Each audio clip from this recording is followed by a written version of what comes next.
بسم اللہ الرحمن الرحیم نحمدہ ونصلی علی رسولہ الکریم۔ السلام علیکم ناظرین، ہم امید کرتے ہیں کہ آپ جہاں کہیں بھی ہوں گے اللہ کے فضل و کرم سے خیریت سے ہوں گے۔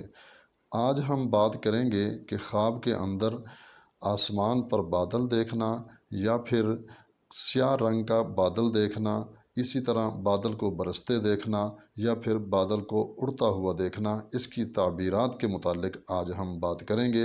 اگر آپ ہمارے اس چینل پہ نئے آئے ہیں تو نیچے بٹن دبا کر اس چینل کو سبسکرائب کر لیں اور ساتھ بیل آئیکن کو بھی پریس کر لیں تاکہ ہماری نئی آنے والی ہر ویڈیو آپ تک پہنچ سکے۔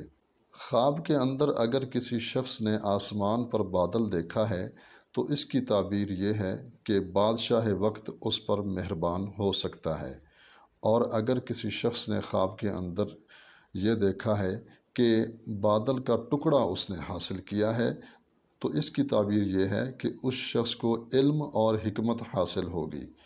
اور اگر کسی شخص نے خواب کے اندر یہ دیکھا ہے کہ اس نے بادل کا ٹکڑا کھایا ہے تو اس کی تعبیر یہ ہے کہ حاکم وقت یا بادشاہ سے وہ شخص فائدہ حاصل کرے گا۔ اور اگر بادل کا رنگ سیاہ دیکھا ہے تو اس کی تعبیر یہ ہے کہ اس شخص کو کوئی نہ کوئی پریشانی یا رنج یا فکر اس شخص کو پہنچ سکتا ہے۔ اسی طرح اگر کسی شخص نے خواب کے اندر بادل کو برستا ہوا دیکھا ہے تو اس کی تعبیر یہ ہے کہ وہ شخص خیر و برکت حاصل کرے گا اور اس کے رزق میں بے پناہ اضافہ ہوگا۔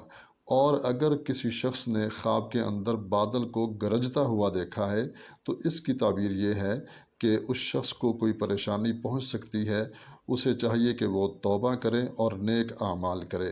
اور اگر کسی شخص نے خواب کے اندر بادل کو اڑتا ہوا دیکھا ہے تو اس کی تعبیر یہ ہے کہ وہ شخص کوئی نیکی کا کام کرے گا اور اسے خدمت خلق میں شامل کرے گا۔ امید ہے آج کی ہماری یہ ویڈیو آپ کو ضرور پسند آئی ہوگی۔ اس کو لائک بھی کریں اور دوسرے مسلمان بھائیوں کے ساتھ بھی شیئر کریں تاکہ وہ بھی اس سے فائدہ اٹھائیں۔ اجازت چاہتے ہیں، ملتے ہیں ایک نئی ویڈیو کے ساتھ۔ اللہ ہم سب کا حامی و ناصر ہو۔ السلام علیکم ورحمۃ اللہ وبرکاتہ۔